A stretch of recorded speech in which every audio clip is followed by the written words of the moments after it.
അവരുടെ വളർച്ചയും ഇതൊക്കെ നമ്മളെ ഭയങ്കരമായിട്ട് നമ്മളെ മോൾഡ് ചെയ്തെടുക്കുക. നമ്മളെ ചെറുപ്രായത്തിൽ ഇതൊക്കെ കാണുമ്പോഴാണല്ലോ നമ്മൾക്കും ഭാവിയിൽ ഇങ്ങനെ ഇതേപോലെ ഒരു ബിസിനസ്സിലോട്ടാവണം എന്ന് തോന്നുന്നത്. അതെ, തീർച്ചയായും. ഇതൊക്കെ ഭയങ്കരമായിട്ട് നമ്മളെ ഭയങ്കരമായിട്ട് ഇൻഫ്ലുവൻസ് ചെയ്തിട്ടുണ്ട്, ഭയങ്കരമായിട്ട് ചെറുപ്രായം മുതൽ തന്നെ. പിന്നെ റിയൽ എന്താണ് ബിസിനസ്സിലോട്ട് ഇറങ്ങുന്നതെന്ന് പറഞ്ഞാൽ ഞാൻ സ്കൂളിങ് എൻജിനീയറിംഗ് ആണ്. അപ്പോൾ 95 എൻജിനീയറിംഗ് പാസ് ഔട്ടായി. Production engineering.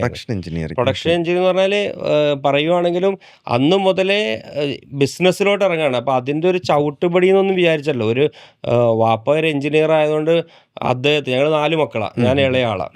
അപ്പോൾ ബാക്കി 3 പേര് എൻജിനീയേഴ്സ് ആരും ഇല്ല. ഒരാൾ ഡോക്ടറുണ്ട്, ഒരാൾ ഡിപ്ലോമ എൻജിനീയർ, ഒരാളും കൂടെ ഉണ്ട് പുള്ളി. അത് എൻ്റെ മൂത്താൾ പിന്നെ ഡിഗ്രിയൊക്കെ കഴിഞ്ഞ് വേറെ ഇല്ല. അപ്പം എന്നെ ഒരു എൻജിനീയറിങ്ങിന് വിടണം എന്നുള്ള ആഗ്രഹം ഉണ്ടായിരുന്നു. അപ്പം ഞാനും ഇങ്ങനെ കടന്നുകൂടി, പ്രീ ഡിഗ്രി കടന്നുകൂടി.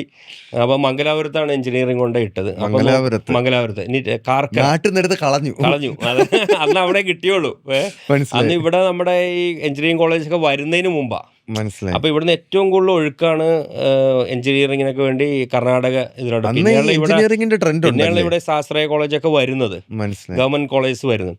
അപ്പോൾ പിന്നെ ഞങ്ങളുടെ ബാച്ച് തന്നെ ഏതാണ്ട് 120 120 മലയാളീസ് ഉണ്ടായിരുന്നു ഞങ്ങളുടെ 90 ബാച്ച്.